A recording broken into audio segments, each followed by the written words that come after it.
আপনারা কি এমন একটি গল্প শুনেছেন যেখানে বাস্তব ঘটনাকে কেন্দ্র করে এক ভয়ঙ্কর অভিজ্ঞতার জন্ম হয়? আজ আমরা আলোচনা করব কনজিউরিং 2 মুভি নিয়ে। এই মুভি আমাদের নিয়ে যাবে এক ভয়ানক ভৌতিক জগতে, যেখানে একটি পরিবার তাদের বাড়িতে অজানা শক্তির মুখোমুখি হয়। তাহলে চলুন শুরু করা যাক এই মুভির রহস্যময় যাত্রা। মুভির শুরুতে আমরা অ্যাড ও লরেনকে দেখি। তারা গির্জার জন্য তথ্য সংগ্রহ করতে অ্যামিটিভিলের এক ভুতুরে বাড়িতে তদন্ত করতে যায়। তদন্তের সময় লরেন যখন রাক্ষসের আত্মার সঙ্গে যোগাযোগ করার চেষ্টা করছিল, তখন এক শিশুর আত্মা তাকে বেসমেন্টে নিয়ে যায়, যেখানে লরেন প্রথমবার আয়নায় এক ভয়ঙ্কর সন্ন্যাসীকে দেখে। এই দৃশ্য তাকে খুবই ভয় পাইয়ে দেয়। এরপর লরেন একটি দৃশ্য দেখতে পায় যেখানে অ্যাড মারা যাচ্ছে। এটি দেখে লরেন ভীষণ আতঙ্কিত হয়ে পড়ে। এরপর আমরা দেখি 4 ভাই বোন স্কুলে রয়েছে। তাদের মধ্যে প্রধান চরিত্র হলো জ্যানেট। স্কুল থেকে ফেরার পর তারা বাড়িতে আসে, যেখানে তাদের মা প্যাগি তাদের দেখাশোনা করছিলেন। প্যাগি একা তার 4 সন্তানকে লালন পালন করছিলেন, কারণ তার স্বামী পারিবারিক সমস্যার কারণে তাদের ছেড়ে চলে গেছেন। গত 3 মাস ধরে তাদের বাবা কোনো আর্থিক সাহায্য পাঠাননি, যা প্যাগির জন্য অনেক বড় চাপ হয়ে দাঁড়িয়েছিল। তবুও প্যাগি নিজের দায়িত্ব পালন করতে কোনো কমতি রাখেনি। রাতে জ্যানেট স্পিরিট বোর্ড নিয়ে খেলছিল এবং তার বোন মার্গারেটকেও সঙ্গে ডাকলো। তারা দুজন বোর্ডের মাধ্যমে আত্মাকে কিছু প্রশ্ন জিজ্ঞেস করলো, কিন্তু কোনো উত্তর এলো না। জ্যানেট তখন জিজ্ঞেস করলো, আমার বাবা কি আমাদের কাছে ফিরবে? এরপর রাত 1:04 যখন সবাই ঘুমাচ্ছিল, জ্যানেট হঠাৎ জেগে ওঠে। সে নিজেকে বাড়ির নিচতলায় এক পরিত্যক্ত ঘরে খুঁজে পায়, কিন্তু তার মনে নেই সে এখানে কিভাবে এসলো। এদিকে তার ঘরে ঘুমিয়ে থাকা মার্গারেটের দরজায় কেউ কড়া নাড়তে থাকে। মার্গারেট দরজা খুলে দেখে সেখানে কেউই নেই। ঠিক সেই সময় জ্যানেট সেখানে এসে পৌঁছায়। মার্গারেট ভাবে জ্যানেটই হয়তো দরজায় কড়া নেড়েছে, তাই সে ব্যাপারটা ভুলে ঘুমিয়ে পড়ে। এরপর গল্পটি যুক্তরাষ্ট্রে স্থানান্তরিত হয়, যেখানে অ্যাড ও লরেন টিভি শোতে একজন ডাক্তারের সঙ্গে কথা বলছিলেন। ডাক্তার তাদের উপর অভিযোগ করে বলেন তারা সবকিছু ভান করছে।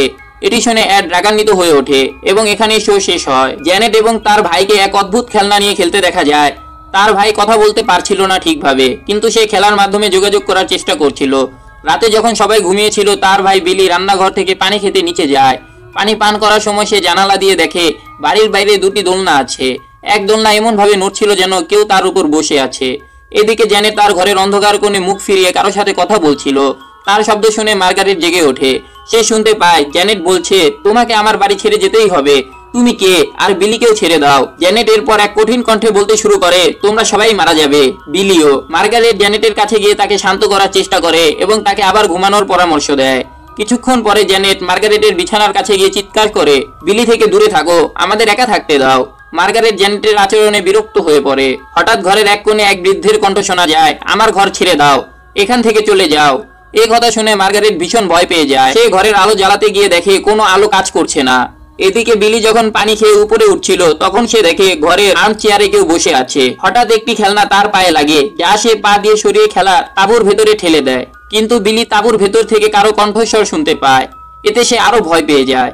বিলি যখন ঘুমাতে যাচ্ছিল, তখন সে দেখে সেই খেলনাটি নিজে থেকে তার ঘর থেকে সরে যাচ্ছে। ভয় কাটিয়ে সে খেলনাটি তুলে এনে আবার তাঁবুর ভেতরে রেখে দেয়, কিন্তু খেলনাটি আবার বাইরে চলে আসে। এটি দেখে বিলি ভয় পেয়ে দৌড়ে মায়ের কাছে চলে যায়।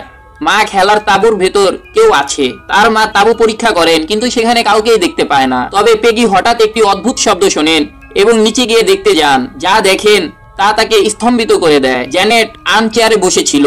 সে তার মাকে বলে, ঘুমের মধ্যে হয়তো আমি এখানে চলে এসেছি। জ্যানেট প্রচন্ড তাপমাত্রায় ভুগছিল, তাই তার মা তাকে বলেন, তুমি আগামীকাল স্কুলে যাবে না, তুমি ভালো নেই।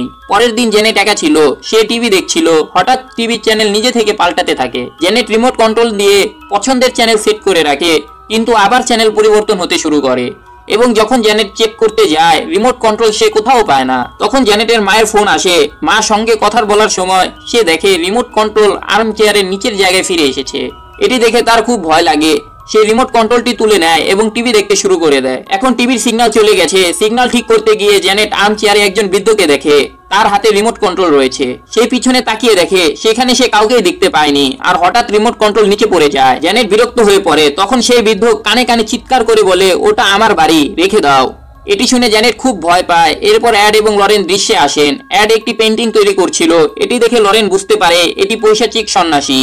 অ্যাড লরেনকে তার শেষ রাতের দুঃস্বপ্নের কথা বলে। লরেন জানায় এই পৈশাচিক সন্ন্যাসী তার মনে গেঁথে রয়েছে, তাই তিনি এই পেন্টিংটি করেছেন। এটি শুনে লরেন উত্তেজিত হয়ে ওঠে এবং ঘোষণা করে আর কিছু সময়ের জন্য আত্মাধিক মামলা পরিচালনা করবে না। ঘুমানোর আগে জ্যানেট তার বিছানার সাথে নিজেকে বেঁধে রাখে, যাতে ঘুমের মধ্যে সে কোথাও চলে না যায়। মধ্যরাতে কেউ জ্যানেটকে তার বিছানা থেকে ছিটকে দেয় এবং তাকে জাগিয়ে তোলে, তার দরজা টোকা দেয়। বাইরে গিয়ে সে আর্মচেয়ারে বসে থাকা একটি দুলতে থাকা বস্তু দেখে। ভীত জ্যানেট তার ঘরে ফিরে দরজা বন্ধ করে ঘুমানোর চেষ্টা করে, কিন্তু দরজা নিজে থেকে খুলে যায়। জ্যানেট খুব ভয় পেয়ে যায় এবং কারো হাঁটার শব্দ শুনতে পায়, কেউ যেন তার দিকে আসছে। তারপর কেউ জ্যানেটের কাছে এসে তার কাঁধে কামড় দেয়, এতে সে চিৎকার করে, যা শুনে মাইগ্রেট জেগে ওঠে। একই সময়ে তাদের বিছানা জুড়ে কাঁপতে শুরু করে। তারা দুজন দৌড়ে গিয়ে তাদের মায়ের কাছে চলে যায়। প্যাগি যখন রুমে এসে চেক করে তখন সে স্পিড বোর্ডটি দেখতে পায়। এটি দেখে প্যাগি দুজনকে তিরস্কার করে, আর তখনই একটি মন্ত্রিসভা টেবিল দরজা ব্লক করে সামনে চলতে থাকে। এখন সবাই ভীত হয়ে পড়ে। তারা দ্রুত তাদের বাড়ি ছেড়ে প্রতিবেশীদের কাছে চলে যায়। প্যাগি প্রতিবেশীদের সব ঘটনা খুলে বলে এবং তারা সাথে সাথে পুলিশকে ফোন করে। পুলিশ চেক করার সময় দেয়ালে অদ্ভুত আওয়াজ শুনতে পায় এবং একটি চেয়ারে নড়াচড়া দেখা যায়। পুলিশ প্যাগিকে পরামর্শ দেয় তাদের সমস্যা নিয়ে চার্চে সাহায্য নিতে, কারণ এটি তাদের সাথে সম্পর্কিত নয়। তারপর লরেনকে তার মায়ের সাথে দেখা করতে দেখা যায়, যেখানে সে ভয়ঙ্কর রাক্ষস সন্ন্যাসীকে কল্পনা করে। লরেনকে জিজ্ঞাসা করা হয় সে আসলে কে। লরেন কলম দিয়ে তার বাইবেলের পাতা ছিঁড়ে ফেলছে, তারপর আবার জিজ্ঞেস করে সে কি চায় এবং সে আবার অ্যাডের মৃত্যুর দৃশ্য দেখায়। দৃষ্টিসীমা থেকে বেরিয়ে আসছে। লরেন বিরক্ত হয়ে যায়। তারপর তার মেয়ে তাকে শান্ত করে। টিভি ক্রুদের একজন সদস্য প্যাগির সাথে জ্যানেট এবং মাইগ্রেটের সাক্ষাৎকার সম্পর্কে কথা বলেন। সাক্ষাৎকার নেওয়ার সময় ইন্টারভিউ গ্রহীতা জানতে চান যে যদি রাক্ষস থাকে তাহলে আমাদের কি করা উচিত। এরপর জ্যানেটের কণ্ঠস্বর বদলে গিয়ে একটি বৃদ্ধের কণ্ঠে পরিণত হয়। ওই বৃদ্ধ বলেন তার নাম বিল উইলকিন্স। তিনি প্রথমে দৃষ্টিশক্তি হারান এবং পরে কোনায় রাখা আর্মচেয়ারে মস্তিষ্কে রক্তক্ষরণের কারণে মারা যান। তিনি আরো জানান যে তিনি হডসন পরিবারের যন্ত্রণা উপভোগ করে। এই কথা শুনে সবাই হতবাক হয়ে যায়। তারপর ইন্টারভিউয়ার তাদের এই অলৌকিক ঘটনাগুলো গ্রহণ করতে সমর্থন করেন। অন্যদিকে তাদের একজন অংশীদারি দাবি করেন যে জ্যানেট শুধু একটি জাল উপায় অভিনয় করছে। কিছু সাক্ষী যারা অলৌকিক ঘটনা নিয়ে কথা বলেছেন তাদের সাক্ষাৎকার নেওয়ার সময় দেখানো হয় পেগি এবং তার সমস্ত বাচ্চারা রাতে প্রতিবেশীদের বাড়িতে ঘুমাচ্ছে এবং জ্যানেট সম্পূর্ণরূপে দুর্বৃত্তের দখলে চলে গেছে। এটি তাদের প্রতিবেশীদের বাচ্চাদের হত্যা করতে চায় এবং জ্যানেট সম্পূর্ণরূপে সেই দুর্বৃত্তের দ্বারা প্রবাহিত এবং জ্যানেট হুঁশ হারিয়ে নিচে পড়ে যায়। এখানে আরো একটি তথ্য প্রকাশিত হয় যে বৃদ্ধের সাথে এই ক্রুক মানুষের আত্মাও রয়েছে। অ্যাড এবং লরেন ওয়ারেনের আগে ফাদার সেই টেপটি বাজান যেখানে জ্যানেটের ভয়েস রেকর্ড করা হয়েছে। এই কণ্ঠস্বর শুনে তারাও বিশ্বাস করে যে এটা কোনো বৃদ্ধের কণ্ঠস্বর। তাতে বাবা বলেন এটা 11 বছরের মেয়ে, আর বাবা বলেন আমি আশা করি আপনার বিলেতে গিয়ে এই পরিবারের সমস্যার সমাধান হবে। লরেন এই মামলাগুলি মোকাবেলা করতে চাননি, তাই তিনি অ্যাডকেও নিষেধ করেন। লরেন অ্যাডকে জানান যে তার তৈরি পেন্টিং এর রাক্ষস আসলে বাস্তব এবং প্রকৃতপক্ষে তিনি এটি মোকাবেলা করেছেন। তিনি অ্যাডকে সেই স্থানগুলি সম্পর্কেও জানান যেখানে তিনি দানবীয় সন্ন্যাসীকে দেখেছিলেন এবং অ্যাডের মৃত্যুর দৃষ্টিও এটি দ্বারা প্রদর্শিত হয়েছিল।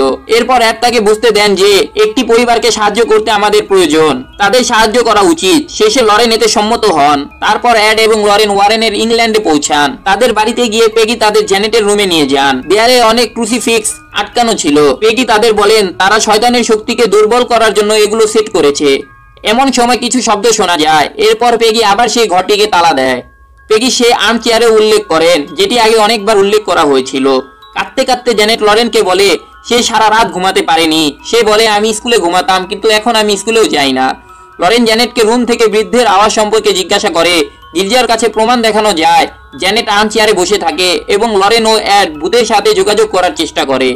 জ্যানেট সবাইকে বলে রাক্ষস কথা বলবে না যতক্ষণ না তারা তার চোখের দিকে দেখবে, তাই সবাই মুখ ফিরিয়ে নেয়। এরপর অ্যাড সেই আত্মা থেকে একটি প্রশ্ন করেন এবং আত্মা এর দ্বারা উত্তরও দেয়। আত্মাটি উত্তর দেয় যে সে তার পরিবারের সাথে দেখা করতে এসেছে। অ্যাড ক্রুজ দেখি আত্মাকে ভয় দেখান। আত্মাটি চিৎকার করে আমাকে যেতে দাও, আমাকে বাঁচাও। প্রথমবারের মতো জ্যানেট তার মুখ থেকে জল নিক্ষেপ করে। লরেন বলেন তিনি এখনো অতি প্রাকৃত সত্তাকে অনুভব করেননি। রাতে জেগে ওঠার পর জ্যানেট নিজেকে নিজের ঘরে ছাদের সাথে ঝুলন্ত অবস্থায় উল্টো দেখতে পান, আর সেই বৃদ্ধ রাক্ষস কোণে রাখা আর্মচেয়ারে বসে আছে। এই রাক্ষস জ্যানেটকে টেনে নিয়ে যায় এবং তাকে তার ঘরে নিয়ে যায় এবং রুমের সমস্ত স্থির ক্রুসিফিক্স উল্টে দেওয়া হয়। তারপর বৃদ্ধ দানব জ্যানেটের উপর আক্রমণ করে তাকে ভয় দেখায়। জ্যানেটের চিৎকার শুনে পেগিও তার ঘুম হারিয়ে ফেলে এবং পেগি সহজেই সেই রাক্ষসকে দেখতে পায়। এদিকে অ্যাড ও লরেনও সেখানে পৌঁছে যায়। অ্যাড এবং লরেন দরজা খুলে ঘরে প্রবেশ করেন এবং জ্যানেটের জীবন বাঁচান। বৃদ্ধ দানব তাদের দেখতে পায়নি, কিন্তু লরেন একটি কাঁপানো ক্রুসিফিক্স দেখতে পান। অ্যাড এবং লরেন এই পরিবারের উপর আস্থা রাখেন, কিন্তু তারা এখনো সেই রাক্ষসকে দেখতে পায়নি। তাদের সমস্ত অতি প্রাকৃত ঘটনা রেকর্ড করার জন্য তারা পুরো বাড়িতে ক্যামেরা ফিট করেন। পেগিকে সাহায্য করতে অ্যাড তাদের ওয়াশিং মেশিন মেরামত করতে বেসমেন্টে যায়। অ্যাড পানির পাইপ মেরামত করতে শুরু করে। তারপর পেগি একটি চলন্ত ছায়া লক্ষ্য করে। তিনি এটি নিয়ে অ্যাডকে জানান, কিন্তু পেছনে ফিরে তিনি কাউকেই দেখে না। ঠিক তখন বৃদ্ধ দানব পেগির হাত কামড়ায়। পরে জ্যানেট রান্নাঘরে আরেকটি রাক্ষস দেখতে পায় এবং বিলি তার দিকে এগিয়ে আসে।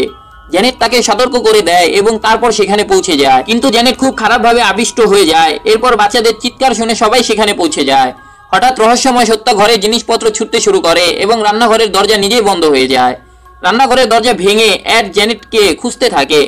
জ্যানেটকে পাওয়া যায় সেই ক্যাবিনেটে, যেখানে সে অত্যন্ত শক্তিশালীভাবে আবিষ্ট ছিল। একই হোস্ট যিনি জ্যানেটের আচরণকে হিস্ট্রিওনিক বলে মনে করেছিলেন, তাদের সবাইকে একটি ভিডিও দেখান। ভিডিওতে দেখা যায় জ্যানেট জিনিসপত্র এদিক ওদিক ছুঁড়ে ফেলছিল। এটি তাদের সামনে প্রমাণ হিসেবে আসে যে জ্যানেট ঐতিহাসিকভাবে এমন আচরণ করছে। প্যাগি রেগে যায় যখন সেই ভদ্র মহিলা তাকে হিস্ট্রিওনিক বলে দোষারোপ করে। প্যাগি ফেটে পড়েন এবং সবাইকে চলে যেতে বলেন। এরপর অ্যাড এবং লরেনও চলে যায়। এমত অবস্থায় কেবল প্যাগির প্রতিবেশীরা তার উপর আস্থা রাখতেন। তখন জ্যানেটের ভাই বোনরা তাকে জিজ্ঞেস করে কেন সে এমন আচরণ করে। তারপর জ্যানেট উত্তর দেয় যে রাক্ষস আত্মা তাকে এমন কাজ করতে বলেছিল, আর যদি সে না মানত তবে তার ভাই জনিকে মারার হুমকি দেওয়া হয়েছিল। অ্যাড এবং লরেন ওয়ারেন এই সব কিছু বিশ্বাস করতে পারছিল না, কিন্তু তারা ভাবছিল যদি জ্যানেট সত্যি পরিস্থিতিকে ঐতিহাসিক করে তুলতে চায় তাহলে কেন সে সেই ঘরে অভিনয় করলো যেখানে ক্যামেরা লাগানো ছিল। অ্যাড তখন সেই সময় রেকর্ডিং শুনতে পায় যখন বৃদ্ধ লোকটি জ্যানেটকে দখল করেছিল। এরপর তিনি দুটি পুনরায় রেকর্ড করা ভয়েস থেকে একটি বার্তা পান। তিনি একসঙ্গে দুটি রেকর্ডই বাজান। বার্তাটি ছিল, সে আমাকে যেতে দিচ্ছে না। এদিকে লরেন আর্ম চেয়ারে বসে থাকা বৃদ্ধ লোকটির দৈত্যকে কল্পনা করে। বৃদ্ধ লোকটি লরেনকে বলে যে সে তার পরিবারকে দেখতে এসেছিল এবং এখন সে চলে যাচ্ছে।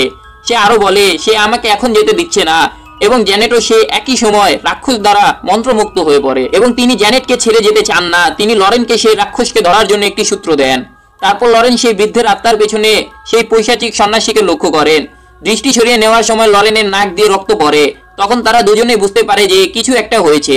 তারা পেগির বাড়িতে ফিরে আসে। বৃদ্ধ আত্মা এবং কুটিল মানুষ কেবল থাবা মারছে যাতে কেউ রাক্ষস সন্ন্যাসী হয়ে আসল রাক্ষসের কাছে পৌঁছাতে না পারে, এবং জ্যানেট বাড়িতে সেই রাক্ষস দ্বারা খারাপভাবে আচ্ছন্ন হয়ে পড়ে এবং এটি তাকে জাদু করে ফেলে। জ্যানেট তার শয়তানি শক্তি দিয়ে মাইগ্রেটকে মেঝেতে ফেলে দেয়। পেগি তার বাচ্চাদের বাইরে নিয়ে আসে। যখন সে জ্যানেটকে নিয়ে যেতে ভিতরে যায়, দরজাটি নিজে থেকে লক হয়ে যায়। একই সময় অ্যাড এবং লরেন ওয়ারেনেও সেখানে পৌঁছে যায়। অ্যাড দরজা ভাঙার চেষ্টা করে, কিন্তু দরজাটি দৃঢ়ভাবে তালাবদ্ধ থাকে। তারপর অ্যাড জানালা দিয়ে ঢোকার চেষ্টা করে, কিন্তু একটি উড়ন্ত সোফা সেই ঘর থেকে আসা জানালা আটকে দেয়। কিন্তু অ্যাডকে জ্যানেটকে উদ্ধার করতে হবে, তাই সে বেসমেন্টের পিছনের পথ দিয়ে ভেতরে চলে যায়। এবং যখন লরেন বেসমেন্টে অ্যাডকে অনুসরণ করে, সেই দরজাটিও তালাবদ্ধ হয়ে যায়। লরেন অ্যাডকে থামিয়ে দেয় এই বলে যে রাক্ষস শক্তিশালী এবং অ্যাড একা সেই রাক্ষসের মুখোমুখি করতে পারবে না। কিন্তু অ্যাড তাকে উপেক্ষা করে ভিতরে প্রবেশ করে। লরেন বিরক্ত হয়ে যায় ভেবে যে সে অ্যাডের সাথে ভিতরে যাচ্ছে না। অন্যদিকে অ্যাড বেসমেন্ট দিয়ে পথ তৈরি করে সেই ঘরে প্রবেশ করার চেষ্টাও করে। এদিকে অ্যাডের চোখের পানির পাইপ ফেটে যায়, ফলস্বরূপ তার চোখ জখম হয়ে তার দৃষ্টিকে অস্পষ্ট করে তোলে। গানের আওয়াজ শুনে সে দিকে এগিয়ে যায়। যখন অ্যাড এগিয়ে যায়, আমরা দেয়ালে একটি ভূতের হাতের মুখোমুখি হই, এবং সেই সময় ক্রুকম্যান ঠিক অ্যাডের পিছনের দিকে এবং অ্যাড টিভি লাউঞ্জে উপস্থিত হয়, এবং অ্যাড ঠিক মুহূর্তে উপরের তলা থেকে জেনের কণ্ঠস্বর শুনতে পায় আর রাক্ষসের কণ্ঠস্বরও শোনা যায়। তারপর অ্যাড সেই রাক্ষসকে তার ঘাড় থেকে ক্রুশটি খুলে ফেলার সময় চলে যাওয়ার অনুরোধ করে, এবং লরেন সেখানে রাক্ষস সম্পর্কিত সমস্ত স্মৃতি সংগ্রহ করে। লরেন তাৎক্ষণিকভাবে জানতে পারে যে শয়তানও তাকে তার নাম বলেছিল, আর এর আগে এর নাম জানলে এই শক্তি দুর্বল হয়ে যেতে পারে। এটা দখল করা যায়। তিনি তার বাইবেলে একটি পৈশাচিক নানের নাম লেখার কথাও স্মরণ করেন। তখন আকাশ থেকে আলো বাইরের গাছে পড়ে তা নষ্ট করে দেয়, এবং সেই গাছটির আকৃতি যেমন লরেন কল্পনা করেছিল, আরো জ্যানেটকে খুঁজতে অ্যাডের উপরের তলায় পৌঁছে যায়। ক্রুকম্যান সঙ্গে সঙ্গে সেখানে এসে অ্যাডকে আক্রমণ করে, কিন্তু অ্যাড তার জীবন রক্ষা করে। এরপর অ্যাড জ্যানেটের ঘরে পৌঁছায়। তিনি লক্ষ্য করেন যে জ্যানেট সম্পূর্ণরূপে পৈশাচিক সন্ন্যাসী দ্বারা বিমোহিত হয়ে রয়েছে, এবং জানালার কাঁচ ভেঙে যায়। জ্যানেট তা থেকে লাফ দেওয়ার চেষ্টা করে, এবং নিচে একটি গাছ রয়েছে। অ্যাড তাকে থামাতে অনেক চেষ্টা করে। জ্যানেট প্রায় লাফানোর পথে। অ্যাড তার হাত ধরে রয়েছে, কিন্তু অ্যাড এখানেও আটকে যায়। তারা দুজনেই ধীরে ধীরে পড়তে শুরু করে। লরেনও মুহূর্তের মধ্যে সেই ঘরে পৌঁছে যায়, এবং সেই দানবীয় সন্ন্যাসীকে লক্ষ্য করে যে এইসব করছিল। লরেন অ্যাডকে উদ্ধার করতে এগিয়ে যাওয়ার সাথে সাথে লরেনকে পৈশাচিক সন্ন্যাসী দ্বারা ছুঁড়ে ফেলে দেওয়া হয়। লরেন তখন একে ভালাক বলে নরকে ফিরে যেতে বলে, আর সেই পৈশাচিক নান শক্তি ধীরে ধীরে দুর্বল হয়ে পড়ে এবং জাহান্নামে ফিরে যেতে হয়। তারপর লরেন অ্যাড এবং জ্যানেটকে তাদের টেনে তুলে সাহায্য করে, যার ফলে তাদের উভয়ের জীবন উদ্ধার হয়। পৈশাচিক সন্ন্যাসী পাতা স্বরূপ সবকিছু তার রুটিনে ফিরে যায়, এবং শেষ পর্যন্ত আমরা দেখতে পাই জ্যানেট স্বাভাবিক অবস্থায় আছে। প্যাগি এবং জ্যানেট সেখানে এসে অ্যাড এবং লরেনকে খুশি করে, এবং মুভিটি এখানেই শেষ হয়ে যায়। এই ছিল কনজিউরিং 2 মুভির রহস্যময় এবং শিহরণ জাগানো গল্পের ব্যাখ্যা। আপনি যদি মুভিটির কোনো বিশেষ অংশ পছন্দ করেন বা আপনার কোনো প্রশ্ন থাকে তাহলে অবশ্যই নিচে কমেন্টে জানান। আপনারা যদি এমন আরো মুভি ব্যাখ্যা দেখতে চান তাহলে আমার চ্যানেলকে সাবস্ক্রাইব করুন এবং ভিডিওটি যদি ভালো লেগে থাকে তাহলে একটি লাইক দিন, এতে আমি আরো ভালো কন্টেন্ট তৈরি করার অনুপ্রেরণা পাই।